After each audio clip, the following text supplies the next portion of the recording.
آپ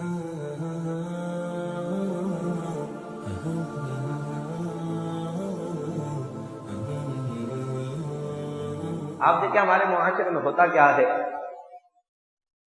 بعض وہ لوگ ہیں جو صرف قرآن مجید فرقان حمید کو ہاتھ میں اٹھائے اور یہ دعویٰ کرتے پھرتے ہیں کہ ہمیں حدیث کی ضرورت نہیں ہے۔ اللہ رب العزت کی لارد کتاب، روشن کتاب ہمارے پاس موجود ہے، جس میں ہر شے کا اللہ رب العزت نے علم بیان فرما دیا ہے۔ اب ہمیں کیا ضرورت ہے کہ ہم حدیثوں پر عمل کریں؟ ہاں، کہ حدیثوں کی تو کوئی گارنٹی بھی نہیں ہے کہ کون سی حدیث صحیح ہے یا نہیں۔ بعض ایسی حدیثیں ہیں جو موضوع ہیں، بعض صحیح حدیثیں ہیں، لیکن محدثین نے ان کی چاند پھٹک کر ان کو الگ الگ کر دیا کہ بھئی یہ حدیث حسن ہے، یہ صحیح ہے، یہ موضوع ہے، یہ من گھڑت ہے، یہ مرسل ہے۔ جو حدیث کا مقام تھا، جو حدیث کا اسٹیٹس تھا، اس حدیث کو راویوں کے مطابق لا کر اس اسٹیٹس کے مطابق جو ہے وہ رکھ دیا گیا۔ لیکن پھر بھی اس کے باوجود بعض لوگ یہ کہتے ہیں بھائی ہمیں حدیث کی ضرورت نہیں ہے، ہم حدیث پر عمل نہیں کریں گے، ہم تو قرآن مجید فرقان حمید پر ڈائریکٹ جو ہے وہ عمل کریں گے۔ اچھا، جب وہ ڈائریکٹ قرآن مجید فرقان حمید پر عمل کرنا شروع کرتے ہیں تو پھر کہیں نہ کہیں آ کر وہ پھنس جاتے ہیں اور انہیں حدیث کا سہارا لینا پڑتا ہے۔ پھر کہتے ہیں بھائی صرف چند باتوں میں جو ہے وہ صرف چند باتوں میں جو قرآن مجید فرقان حمید میں واضح طور پر بیان نہیں کیے گئے، ہمیں حدیث کی طرف جانا پڑے گا، بس اس سے زیادہ ہم حدیث میں نہیں جائیں گے۔ تو حدیث تو آپ نے لے لی، کیونکہ بغیر حدیث مبارکہ کے آپ کسی بھی قرآن مجید فرقان حمید کے احکامات پر عمل نہیں کر سکتے۔ اللہ رب العزت نے فرمایا وَاسْتَعِينُوا بِالصَّبْرِ وَالصَّلَاةِ، کہ صبر سے اور نماز سے مدد طلب کرو۔ اب نماز کیا ہے؟ اللہ فرمایا اِنَّا أَعْطَيْنَاكَ الْكَوْثَرَ فَصَلِّ لِرَبِّكَ وَانْحَرْ إِنَّ شَانِئَكَ هُوَ الْأَبْتَرُ۔ اب یہ فَصَلِّ لِرَبِّكَ کہ اپنے رب کے لیے نماز پڑھو۔ اب نماز پڑھنی کیسے ہے کہ بغیر حدیث مبارکہ کے کوئی بیان ہی نہیں کر سکتا، کیونکہ حضور نے فرمایا صلو کما رأیتمونی صلی، کہ نماز پڑھو ایسے کہ جیسے مجھے دیکھتے ہو، جیسے میں کرتا ہوں۔ حضور نے فرمایا اس طرح سے نماز پڑھو۔ اب بغیر حدیث مبارکہ کی کوئی نماز بھی نہیں پڑھ سکتا، کیوں؟ کیونکہ جب ہم حدیث پر عمل ہی نہیں کریں گے تو نماز کس طرح سے پڑھیں گے؟ حضرت عبداللہ ابن عباس رضی اللہ تعالی عنہ جب آپ اہل کوفہ کی جانب رواں ہوئے، کوفہ والوں کو آپ نے فرمایا کیا میں تمہیں رسول اللہ صلی اللہ علیہ وسلم کی جیسی نماز نہ سکھاؤں کہ جیسے حضور علیہ الصلوۃ والسلام نماز پڑھا کرتے تھے؟ لوگوں نے کہا ہاں بالکل، کیوں نہیں۔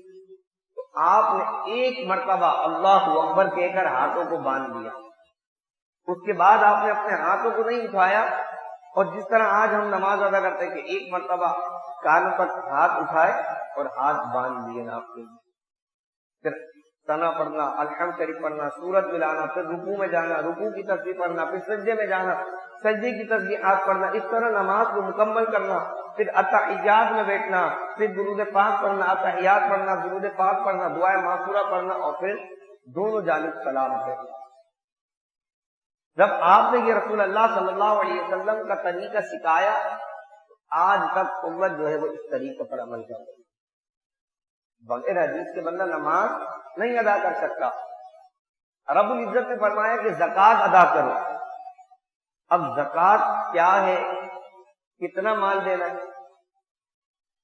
اچھا، زکوٰۃ کا جہاں حکم ہے اس کے ساتھ نماز کا حکم ہے کہ نماز پڑھو اور زکوٰۃ دو۔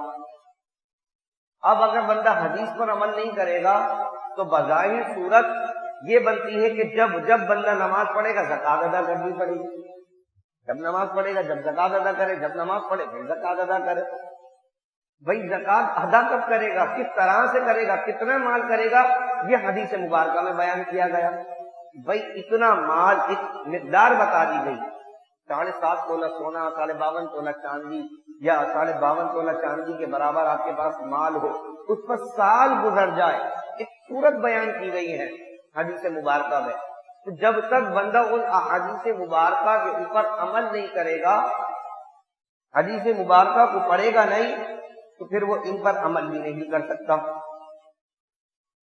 تو یہ بات واضح طور پر ہے کہ جو رسول اللہ صلی اللہ علیہ وسلم کی حدیث پر عمل کرنا چاہتا ہے، جو قرآن مجید فرقان حمید پر اللہ کی لارے کتاب پر عمل کرنا چاہتا ہے، تو اس کو حدیث مبارکہ کا سہارا جو ہے وہ لینا پڑے گا، حدیث پر عمل کرنا پڑے گا۔ تو وہ لوگ جو کہتے ہیں کہ بھائی ہمیں حدیث کی ضرورت نہیں ہے، صرف قرآن مجید فرقان حمید ہمارے سامنے موجود ہے، قرآن کو ہم دیکھیں گے، تو سمجھ جاؤ کہ یہ رائے حق سے بٹتا ہوا۔ جو حضور کی حدیث کا انکار کرے اس کی بات بھی نہیں سننا چاہیے، کیونکہ ہر جگہ، ہر لمحہ، ہر گھڑی، ہر شریعت کے دائرے میں جہاں آپ شریعت پر عمل کرنے کے لیے کھڑے ہوں گے، وہاں آپ کو رسول اللہ صلی اللہ علیہ وسلم کی حدیث کی ضرورت پڑے گی۔ کوئی عبادت حضور علیہ السلام کی حدیث مبارکہ کے بغیر آپ کی مکمل ہو ہی نہیں سکتی۔ مطلب بولے چلو میں قرآن کی تلاوت کر لیتا ہوں، قرآن کی تلاوت کر لیتا ہوں، اس پہ تو حدیث کی ضرورت ہی نہیں ہے، لیکن قرآن مجید فرقان حمید پڑھنا کس طرح ہے، یہ بھی حضور علیہ السلام کی حدیث مبارکہ ہے۔ کئی احادیث میں تو حضور نے فرمایا کہ قرآن اپنے پڑھنے والے پر لعنت کرتا ہے، الامان والحفیظ۔ اب بتائیں وہ کون سا طریقہ ہے کہ جس کے پڑھنے پر قرآن، خود قرآن کے پڑھنے پر، اس کے باوجود قرآن اس کے پڑھنے والے پر لعنت کر رہا ہے؟ وہ کون؟ کہ جس نے قرآن کو صحیح پڑھنا ہی نہیں سیکھا، اس کے تلفظ، اس کی ادائیگی، اس کے مخارج اسے معلوم ہی نہیں ہے، اور وہ قرآن پڑھے جا رہا ہے، یا پھر وہ بس پتہ ہی نہیں ہے قرآن کا، اور غلط اس میں غلطیاں کر رہا ہے، اور الامان والحفیظ اس طرح سے قرآن کی تلاوت کر رہا ہے، تو ایسے قاری پر، ایسے قرآن پڑھنے والے پر خود قرآن جو ہے وہ لعنت کرتا ہے۔ اس پہ پڑھنے کا اجر کیا ہے، ثواب کیا ہے، یہ بھی ہمیں حدیث مبارکہ سے معلوم چلے گا کہ رسول اللہ صلی اللہ علیہ وسلم نے فرمایا کہ کوئی قرآن مجید فرقان حمید کا ایک لفظ پڑھتا ہے تو اللہ رب العزت اسے ہر حرف کے بدلے 10 نیکیاں عطا کرتا ہے۔ حضور نے فرمایا الف لام میم، میں یہ نہیں کہتا یہ ایک حرف ہے، بلکہ الف الگ ہے، لام الگ، میم الگ۔ اگر کسی نے الف لام میم پڑھا تو اس کو 30 نیکیاں لکھی جائیں گی۔ اب تو کہ قرآن مجید فرقان حمید اگر کوئی الف لام میم سے لے کے والناس تک پڑھتا ہے تو اسے کتنا اجر و ثواب دیا جائے۔